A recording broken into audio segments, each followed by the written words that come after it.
संपूर्ण बिहार जीके। तो जय हिंद दोस्तों, आप सभी का स्वागत है हमारे इस यूट्यूब चैनल वर्ल्ड एजुकेशन पर। तो चलिए दोस्तों, आज के वीडियो में आप लोगों के लिए बिहार से रिलेटेड टॉप 50 ऑब्जेक्टिव क्वेश्चन को लेकर आया हूं, जो कि अगर आप किसी भी एग्जाम की तैयारी कर रहे हैं, जैसे कि बिहार पुलिस हो गया, एसएससी जीडी बीपीएससी हो गया इत्यादि, अगर एग्जाम की तैयारी कर रहे हैं तो यहाँ से क्वेश्चन, बहुत सारे ऐसे क्वेश्चन है कि जो हमेशा आते रहते हैं। तो चलिए बच्चों, बिना विलंब के वीडियो को स्टार्ट करते हैं। तो यहाँ पर देखिए दोस्तों, जो हमारा आज का पहला क्वेश्चन दिया हुआ है कि बिहार दिवस कब मनाई जाती है। तो बहुत सारे बच्चे होंगे जिनको पता होगा कि बिहार दिवस कब मनाया जाता है। तो बिहार दिवस जो हमारा मनाया जाता है यानी कि 22 मार्च को मनाया जाता है, जिसका राइट आंसर हमारा ऑप्शन नंबर क्या हो जाएगा बच्चों के यहाँ पर सी हो जाएगा। तो चलिए दोस्तों, इसी प्रकार से नेक्स्ट क्वेश्चन की ओर चलते हैं। यहाँ पर देखिए जो दोस्तों हमारा जो नेक्स्ट क्वेश्चन दिया हुआ है कि बिहार की राजधानी कहाँ है। तो बिहार की राजधानी कहाँ है दोस्तों, तो बिहार की राजधानी तो हमारा है वो पटना है, यानी कि ऑप्शन नंबर ए हमारा क्या हो जाएगा, राइट आंसर हो जाएगा। तो बच्चों आप लोग कमेंट सेक्शन में ये भी जरूर बताइएगा कि इन 50 क्वेश्चनों में से ऐसे कितने क्वेश्चन है जो आप लोग को पहले से ही आ रहे थे। तो चलिए दोस्तों, अब हम लोग नेक्स्ट क्वेश्चन की ओर चलते हैं। यहां पर देखिए दोस्तों, जो हमारा नेक्स्ट क्वेश्चन दिया हुआ है कि बिहार का उच्च न्यायालय कहां स्थित है। तो बहुत सारे बच्चों को यहां पर पता होगा कि बिहार का उच्च न्यायालय जो स्थित है वो पटना में है। तो इसका ऑप्शन कौन सा सही हो जाएगा कि ऑप्शन नंबर ए हमारा इसका राइट आंसर हो जाएगा। तो बिहार का उच्च न्यायालय कहां पर है, तो बिहार का उच्च न्यायालय कहां पर है दोस्तों, यहां पर तो पटना में है। तो चलिए दोस्तों, इसी प्रकार से नेक्स्ट क्वेश्चन की ओर चलते हैं। यहां पर देखिए दोस्तों, जो हमारा नेक्स्ट क्वेश्चन दिया हुआ है कि बिहार का राजकीय भाषा क्या है। तो यहां पर देखिए दोस्तों, जो हमारा बिहार का राजकीय भाषा है वह हिंदी एवं उर्दू दोनों है। तो ऑप्शन नंबर ए क्या हो जाएगा, इसका राइट आंसर हो जाएंगे। तो बिहार का जो हमारा राजकीय भाषा है हिंदी एवं उर्दू दोनों है। ठीक है दोस्तों, तो चलिए बच्चों यहां पर नेक्स्ट क्वेश्चन की ओर चलते हैं। यहां पर देखिए दोस्तों, जो हमारा नेक्स्ट क्वेश्चन दिया है कि बिहार का राजकीय वृक्ष क्या है। तो यहां पर देखिए बहुत सारे बच्चों के यहां पर कंफ्यूजन होता है कि बिहार का आखिर में राजकीय वृक्ष क्या होता है। तो बिहार का जो राजकीय वृक्ष होता है ना दोस्तों, यहां पर वो क्या होता है, पीपल होता है। तो बच्चों इसका राइट आंसर हमारा ऑप्शन नंबर क्या हो जाएंगे, बी हो जाएंगे। तो चलिए दोस्तों, इसी प्रकार से नेक्स्ट क्वेश्चन की ओर चलते हैं। यहां पर देखिए दोस्तों, जो हमारा नेक्स्ट क्वेश्चन दिया हुआ है कि बिहार का राजकीय पुष्प क्या है। तो यहां पर देखिए दोस्तों, जो हमारा बिहार का राजकीय पुष्प है वो क्या होता है। तो बिहार का जो राजकीय पुष्प होता है वो क्या होता है, गेंदा होता है, जिसका ऑप्शन नंबर हमारा क्या हो जाएगा, बी राइट आंसर हो जाएगा। तो चलिए दोस्तों, इसी प्रकार से नेक्स्ट क्वेश्चन की ओर चलते हैं। यहां पर देखिए दोस्तों, जो हमारा नेक्स्ट क्वेश्चन दिया हुआ है कि बिहार का राजकीय पशु क्या है। तो जल्दी से बताइए बच्चों कि यहां पर बिहार का राजकीय जो हमारा क्या है, पशु क्या है। तो इसका जो हमारा राइट आंसर हो जाएगा ऑप्शन नंबर बी हो जाएगा, यानी कि बिहार का जो राजकीय पशु है वो बैल है। ऑप्शन नंबर बी हमारे क्या हो जाएंगे, इसका राइट आंसर हो जाएंगे। तो चलिए दोस्तों, इसी प्रकार से नेक्स्ट क्वेश्चन की ओर चलते हैं। यहां पर देखिए दोस्तों, जो हमारा नेक्स्ट क्वेश्चन दिया है कि बिहार का राजकीय पक्षी क्या है। तो बिहार का राजकीय पक्षी क्या होता है दोस्तों यहाँ पर। तो जो बिहार का हमारा राजकीय पक्षी है वो क्या है, गौरैया है। तो बच्चों इसका ऑप्शन हमारा डी क्या हो जाएगा, राइट आंसर हो जाएगा। तो चलिए दोस्तों, इसी प्रकार से नेक्स्ट क्वेश्चन की ओर चलते हैं। यहाँ पर देखिए दोस्तों, जो हमारा नेक्स्ट क्वेश्चन दिया हुआ है कि बिहार का प्रमंडल, यानी कि बिहार में कुल प्रमंडलों की संख्या कितनी है। तो जल्दी से बताइए दोस्तों कि यहाँ पर बिहार में प्रमंडलों की संख्या कुल टोटल कितनी संख्या है। तो जो बिहार में कुल प्रमंडलों की संख्या है वो टोटल 9 है, यानी कि ऑप्शन नंबर क्या, सी हमारा राइट आंसर हो जाएंगे। तो चलिए दोस्तों, इसी प्रकार से नेक्स्ट क्वेश्चन की ओर चलते हैं। यहां पर देखिए दोस्तों, जो हमारा नेक्स्ट क्वेश्चन दिया है कि बिहार में कुल जिलों की संख्या कितनी है। तो बिहार में कुल जिलों की संख्या कितनी है दोस्तों। तो बिहार में कुल जिलों की संख्या कितनी है, तो 38 है, जिसका राइट आंसर हमारा ऑप्शन नंबर क्या हो जाएगा, डी हो जाएगा। तो चलिए दोस्तों, इसी प्रकार से नेक्स्ट क्वेश्चन की ओर चलते हैं। यहां पर देखिए दोस्तों, जो हमारा नेक्स्ट क्वेश्चन दिया है कि बिहार में कुल अनुमंडलों की संख्या कितनी है। तो बिहार में जो टोटल अनुमंडलों की संख्या कितनी है दोस्तों कि 102 है, यानी कि ऑप्शन नंबर कौन सा हो जाएगा हमारा, बी राइट आंसर हो जाएगा। तो चलिए दोस्तों, इसी प्रकार से नेक्स्ट क्वेश्चन की ओर चलते हैं। यहां पर देखिए दोस्तों, जो हमारा नेक्स्ट क्वेश्चन दिया है कि बिहार में कुल विश्वविद्यालयों की संख्या कितनी है। तो यहां पर बहुत सारे बच्चों को यहां पर कंफ्यूजन होता है, कहीं कहीं पर आप देखे होंगे तो वहां पर ऑप्शन 20 दिया होता है। तो वहां पर 20 अगर दिया है तो वहां पर 20 आप सही कर सकते हैं। लेकिन अगर ऑप्शन आप लोग को अगर वहां पर दिखेगा कि बिहार में कुल कितने विश्वविद्यालय हैं, तो बिहार में टोटल जो वहां पर कुल विश्वविद्यालय है ना, वहां पर कितने हो जाएंगे हमारा राइट आंसर 21 हो जाएंगे, यानी कि ऑप्शन हमारे हमारा राइट आंसर हो जाएगा। ठीक है बच्चों, तो चलिए दोस्तों यहां पर नेक्स्ट क्वेश्चन की ओर चलते हैं। यहां पर देखिए दोस्तों, जो हमारा नेक्स्ट क्वेश्चन दिया है कि बिहार में सर्वाधिक जनसंख्या वाला जिला कौन सा है। तो बिहार में सबसे ज्यादा यानी कि पॉपुलेशन वाला जो हमारा कौन सा जिला है। तो बिहार में सबसे ज्यादा जनसंख्या वाला कौन सा जिला है बच्चों। तो यानी कि जो हमारा 13 का राइट आंसर हो जाएगा ऑप्शन नंबर सी, यानी कि हमारा कौन सा जिला है कि पटना में सबसे ज्यादा जनसंख्या पाया जाता है। तो चलिए दोस्तों इसी प्रकार से नेक्स्ट क्वेश्चन की ओर चलते हैं। यहाँ पर देखिए दोस्तों जो हमारा नेक्स्ट क्वेश्चन दिया है कि बिहार में सबसे कम जनसंख्या वाला जिला कौन सा है। तो बिहार में सबसे कम जनसंख्या वाला जिला कौन सा है बच्चों, तो यहाँ पर बिहार में सबसे कम जनसंख्या वाला जो जिला है वो कौन सा है, तो हमारा जो जिला है वो शेखपुरा है, यानी कि ऑप्शन नंबर बी हमारा क्या हो जाएंगे, राइट आंसर हो जाएंगे। यानी कि बिहार में सबसे ज्यादा जनसंख्या वाला जो जिला है वो पटना है, और जो सबसे कम वाला जो हमारा है वो क्या है, शेखपुरा है। तो चलिए दोस्तों इसी प्रकार से नेक्स्ट क्वेश्चन की ओर चलते हैं। यहाँ पर देखिए दोस्तों जो हमारा नेक्स्ट क्वेश्चन दिया है कि बिहार में सबसे कम लिंगानुपात वाला जिला कौन सा है। तो बिहार में जो सबसे लिंगानुपात वाला जिला कौन सा है दोस्तों, तो ऑप्शन नंबर हमारा कौन सा हो जाएगा, यानी कि ऑप्शन नंबर ए यानी कि मुंगेर है। लिंगानुपात का आप लोग सब लोग बच्चों यहाँ पर जानते हो कि लिंगानुपात का मतलब क्या होता है। तो सबसे कम लिंगानुपात वाला जो हमारा जिला है बिहार में वो कौन सा है, मुंगेर है, जिसका राइट आंसर हमारा ऑप्शन नंबर ए हो जाएंगे। तो चलिए दोस्तों इसी प्रकार से नेक्स्ट क्वेश्चन की ओर चलते हैं। यहाँ पर देखिए दोस्तों जो हमारा नेक्स्ट क्वेश्चन दिया है कि बिहार में सर्वाधिक लिंगानुपात वाला कौन सा जिला है। तो बिहार में जो सबसे लिंगानुपात वाला जो हमारा जिला है वो कौन सा है दोस्तों, तो जिसका हमारा राइट आंसर हो जाएगा गोपालगंज, यानी कि ऑप्शन नंबर सी हमारा राइट आंसर हो जाएंगे गोपालगंज। तो चलिए दोस्तों इसी प्रकार से नेक्स्ट क्वेश्चन की ओर चलते हैं। यहाँ पर देखिए दोस्तों जो हमारा नेक्स्ट क्वेश्चन दिया हुआ है कि ये क्वेश्चन बहुत बार रिपीटेड क्वेश्चन है कि बिहार में सर्वाधिक साक्षरता वाला जिला कौन सा है। साक्षरता मतलब होता है कि बच्चों यहाँ पर पढ़े लिखे सबसे ज्यादा कौन से जिला में बिहार में यानी कि लोग होते हैं। तो यहाँ पर देखिए दोस्तों जो इसका जो हमारा राइट आंसर हो जाएगा ऑप्शन नंबर ए यानी कि रोहतास। ठीक है, तो चलिए दोस्तों इसी प्रकार से नेक्स्ट क्वेश्चन की ओर चलते हैं। यहाँ पर देखिए दोस्तों हमारा जो नेक्स्ट क्वेश्चन दिया है कि बिहार में सबसे कम साक्षरता वाला जिला कौन सा है।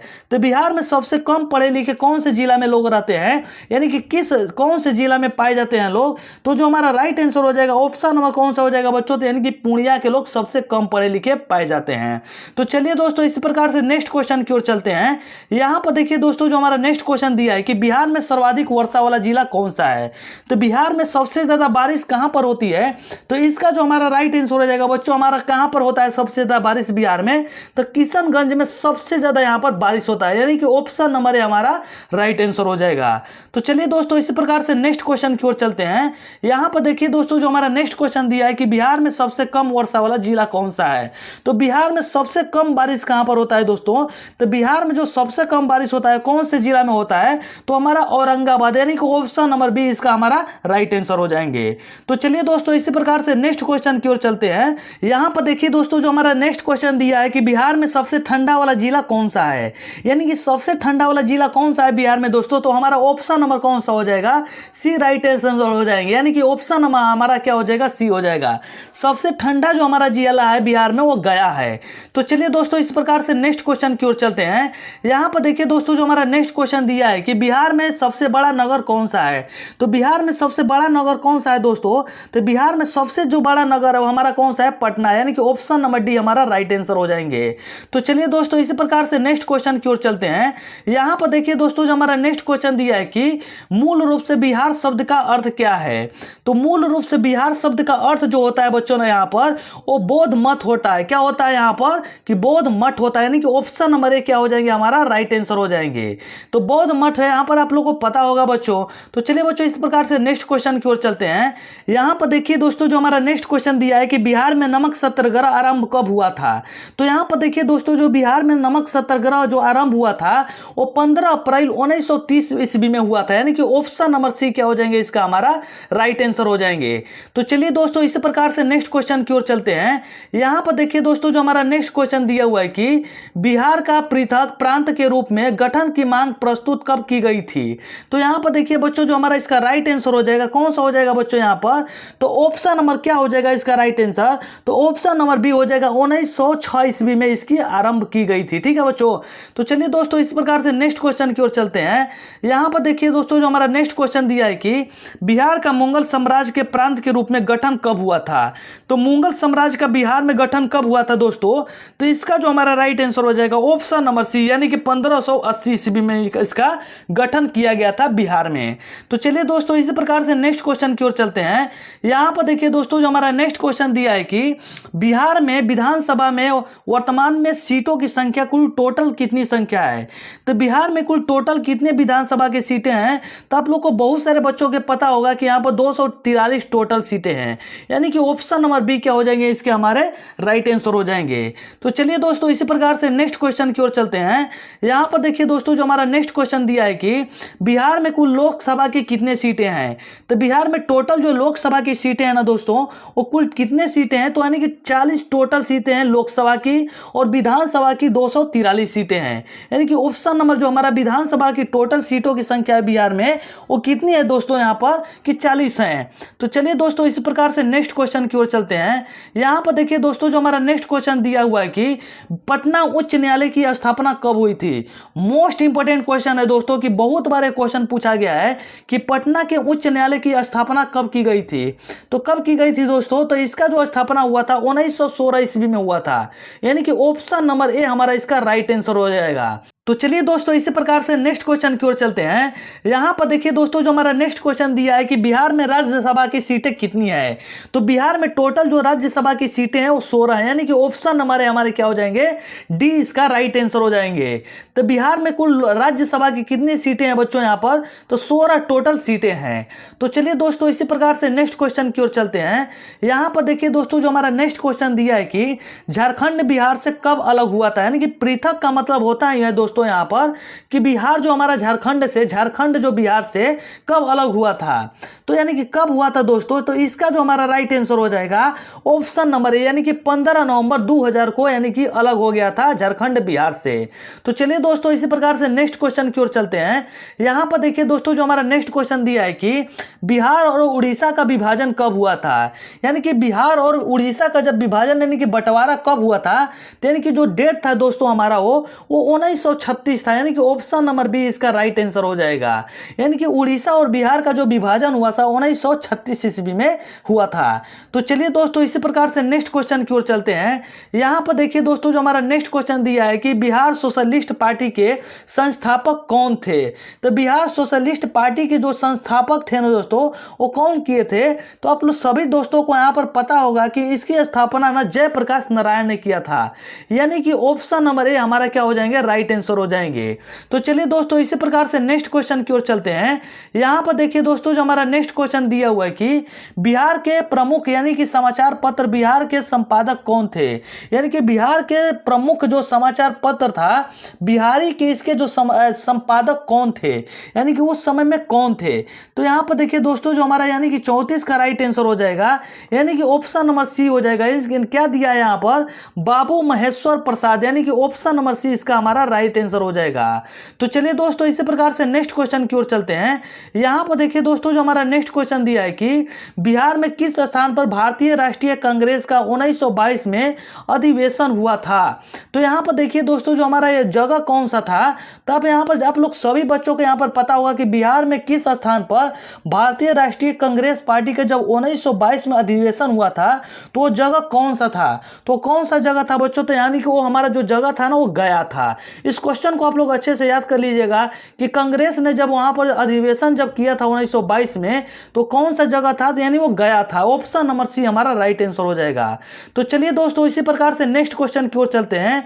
यहां पर देखिए दोस्तों जो हमारा नेक्स्ट क्वेश्चन दिया हुआ है कि बिहार में किसान सभा की स्थापना किन के द्वारा की गई थी? यानी कि जब बिहार में किसान यानी कि सभा की जो स्थापना हुई थी वो किन के द्वारा किया गया था? यानी कि किन के द्वारा किया गया था बच्चों? तो इसका जो हमारा राइट आंसर हो जाएगा ऑप्शन नंबर यानी कि ए, यानी कि शाहजहानंद यानी कि सरस्वती, यानी कि ऑप्शन नंबर ए हमारा राइट आंसर हो जाएगा। तो चलिए दोस्तों इसी प्रकार से नेक्स्ट क्वेश्चन की ओर चलते हैं। यहां पर देखिए दोस्तों जो हमारा नेक्स्ट क्वेश्चन दिया है कि बिहार प्रांतीय किसान सभा का गठन किस सन में हुआ था? यानी कि बिहार में जब प्रांतीय किसान सभा की जब गठन हुई थी तो कौन सा सन था? तो यानी कि वो कौन सा सन था बच्चों? तो यानी कि जो मार्च 1929 में इसका गठन किया गया था। आप लोग अभी तुरंत देखे हैं कि इसका गठन गठन कौन किए थे? तो इसका जो गठन किए थे ना यहाँ पर बच्चों, कौन किए थे? तो यहाँ पर सहजानंद सरस्वती जी ने किया था। वो कब किए थे? तो 1929 ईस्वी में। इसका राइट आंसर क्या हो जाएगा? 1929 ईस्वी। तो चलिए दोस्तों इस प्रकार से नेक्स्ट क्वेश्चन की ओर चलते हैं। यहाँ पर देखिए दोस्तों जो हमारा नेक्स्ट क्वेश्चन दिया हुआ है कि बिहार बंगाल से पृथक कब हुआ था? यानी कि बिहार और बंगाल का जब बंटवारा हुआ था वो कौन सा सन था? तो इसका जो हमारा राइट आंसर हो जाएगा ऑप्शन नंबर बी, यानी कि 1912 में बिहार और बंगाल का विभाजन हुआ था। यानी कि 1912 इसका हमारा क्या हो जाएंगे? राइट आंसर हो जाएंगे। तो चलिए दोस्तों इसी प्रकार से नेक्स्ट क्वेश्चन की ओर चलते हैं। यहां पर देखिए दोस्तों जो हमारा नेक्स्ट क्वेश्चन दिया है कि 1857 की क्रांति के बिहार के नेता कौन थे? यानी कि 1857 में जब अंग्रेजों से जब विद्रोह हुआ था तो उस समय बिहार के जो नेता थे वो कौन थे? तो आप सभी बच्चों को यहाँ पर पता होगा कि जो उस समय जो बिहार के नेता थे वो कौन थे दोस्तों? तो कुंवर सिंह, यानी कि वीर कुंवर सिंह थे। यानी कि ऑप्शन नंबर बी हमारे राइट आंसर हो जाएंगे। ये कहाँ के रहने वाले थे बच्चों? तो आरा के रहने वाले थे। आप सभी को पता ही होगा। तो आप लोग कमेंट सेक्शन में बताइएगा कि वीर कुंवर सिंह का जो जन्म हुआ था वो कब हुआ था। तो चलिए दोस्तों इस प्रकार से नेक्स्ट क्वेश्चन की ओर चलते हैं। यहां पर देखिए दोस्तों जो हमारा नेक्स्ट क्वेश्चन दिया हुआ है कि पटना को प्रांतीय राजधानी कब बनाया गया था? यानी कि पटना को जो प्रांतीय राजधानी बनाया था वो किसने बनाया था? सॉरी बच्चों यहां पर जो हमारा क्वेश्चन दिया है कि पटना को जो प्रांतीय राजधानी बनाया गया था वो व्यक्ति किसने बनाया था? तो जो पटना को प्रांतीय राजधानी के रूप में जो बनाने वाला व्यक्ति था वो कौन था दोस्तों? तो ऑप्शन नंबर ए हमारे यानी कि शेरशाह सूरी ने पटना को प्रांतीय राजधानी के रूप में घोषित किया था। तो चलिए दोस्तों इस प्रकार से नेक्स्ट क्वेश्चन की ओर चलते हैं। यहां पर देखिए दोस्तों जो हमारा नेक्स्ट क्वेश्चन दिया है कि बिहार में सर्वाधिक लोकप्रिय सुल्तान कौन थे? यानी कि बिहार में जो सर्वाधिक लोकप्रिय जो सुल्तान थे उनका नाम क्या था? तो आप सभी बच्चों को यहां पर पता होगा कि वो कौन थे दोस्तों यहां पर। तो उनका नाम क्या था? तो सभी बच्चों जानते हो कि वो जो शेरशाह सूरी का उस समय क्या चलता था कि राज चलता, यानी कि दबदबा चलता था। तो चलिए दोस्तों इस प्रकार से नेक्स्ट क्वेश्चन की ओर चलते हैं। यहां पर देखिए दोस्तों जो हमारा नेक्स्ट क्वेश्चन दिया है कि नालंदा विश्वविद्यालय का वैभव किसके हाथों नष्ट हुआ था? तो यहां पर कहने का मतलब कि दोस्तों यहां पर बिहार का जो यानी कि जो नालंदा विश्वविद्यालय है वो किसके द्वारा यहां पर इसको नष्ट किया गया था? ये क्वेश्चन बहुत बार एग्जाम में आ चुका है दोस्तों यहां पर। तो किसके द्वारा जो हमारा वो नष्ट किया गया था? तो इसका जो तो दोस्तों हमारा यानी कि 42 का जो राइट आंसर हो जाएगा, यानी कि वो बख्तियार खिलजी के द्वारा इसको नष्ट किया गया था। यानी कि ऑप्शन नंबर क्या हो जाएंगे हमारा? ए इसका राइट आंसर हो जाएंगे।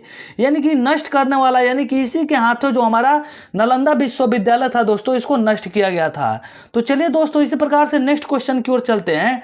यहां पर देखिए दोस्तों जो हमारा नेक्स्ट क्वेश्चन दिया हुआ है कि किस काल में बिहार की राजनीति, शक्ति, शैक्षणिक व सांस्कृतिक गरिमा खंडित हुई?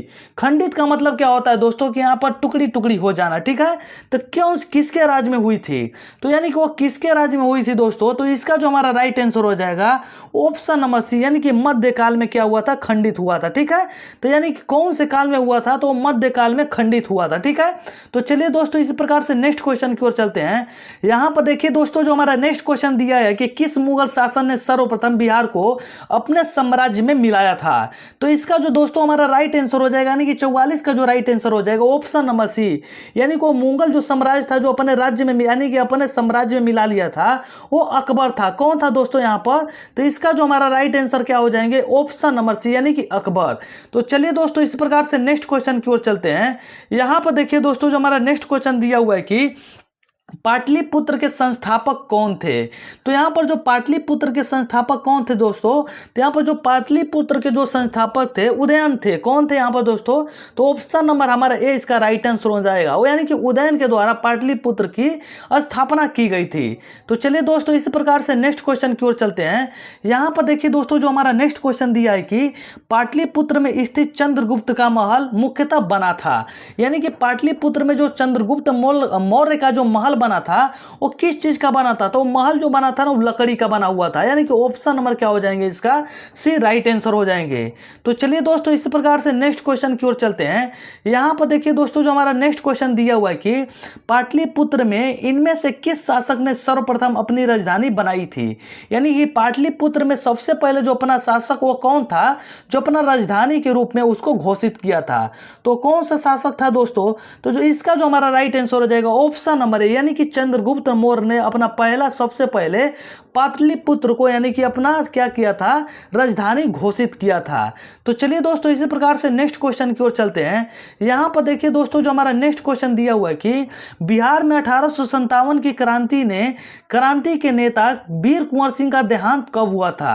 तो यानी कि सबसे पहले जो क्रांतिकारी 1857 का जो विद्रोह हुआ था वो बिहार से कौन उसमें भागीदार लिए थे, तो वीर कुंवर सिंह लिए थे। तो यहाँ पर भी एक क्वेश्चन बन गया, लेकिन वीर कुंवर सिंह का देहांत कब हुआ था दोस्तों। तो वीर कुंवर सिंह का जो देहांत हुआ था यहाँ पर यानी कि मृत्यु जो हुआ था वो कब हुआ था, 9 मई 1858 ईस्वी को हुआ था, जिसका राइट आंसर क्या हो जाएगा, option number C right answer हो जाएंगे। तो चलिए दोस्तों इसी प्रकार से नेक्स्ट क्वेश्चन की ओर चलते हैं। यहाँ पर देखिए दोस्तों जो हमारा नेक्स्ट क्वेश्चन दिया है कि बिरसा मुंडा का कार्य क्षेत्र कौन सा था। तो बिरसा मुंडा का जो हमारा कार्य क्षेत्र था ना यहाँ पर दोस्तों वो कौन था, तो रांची था। कौन था यहाँ पर, तो हमारा जो कार्य क्षेत्र था रांची था बिरसा मुंडा का। ऑप्शन नंबर डी इसका राइट आंसर हो जाएंगे। तो चलिए दोस्तों इसी प्रकार से नेक्स्ट क्वेश्चन की ओर चलते हैं। यहाँ पर देखिए दोस्तों जो हमारा नेक्स्ट क्वेश्चन दिया है कि स्वामी शाहानंद का संबंध था, यानी कि जो हमारा स्वामी शाहजानंद का जो संबंध था वो किससे था। तो इसका जो हमारा 50 का राइट आंसर हो जाएगा, बिहार के किसान आंदोलन से इनका जो संबंध था, बिहार के किसान आंदोलन से इनका संबंध था। बिहार के यानी कि स्वामी शाहजानंद का संबंध किससे था, तो बिहार के किसान आंदोलन के साथ इनका संबंध था। तो चलिए दोस्तों यहाँ पर हमारे जो थे 50 यानी कि बिहार से रिलेटेड 50 क्वेश्चन थे जो अति महत्वपूर्ण थे। तो आप लोग कमेंट सेक्शन में जरूर बताइएगा कि इन सभी क्वेश्चन में से आप लोग को पहले कितने से क्वेश्चन आ रहे थे। अगर इसका पार्ट नंबर 2 चाहिए तो कमेंट सेक्शन में अपना राय जरूर दीजिएगा। यदि वीडियो आप लोग को अच्छी लगी तो वीडियो को लाइक कीजिएगा, चैनल को सब्सक्राइब कीजिएगा और इस वीडियो को ज़्यादा से ज़्यादा जरूर शेयर कीजिएगा। तो चलिए बच्चों मिलते हैं नेक्स्ट वीडियो के साथ, तब तक के लिए जय हिंद, जय भारत, वंदे मातरम।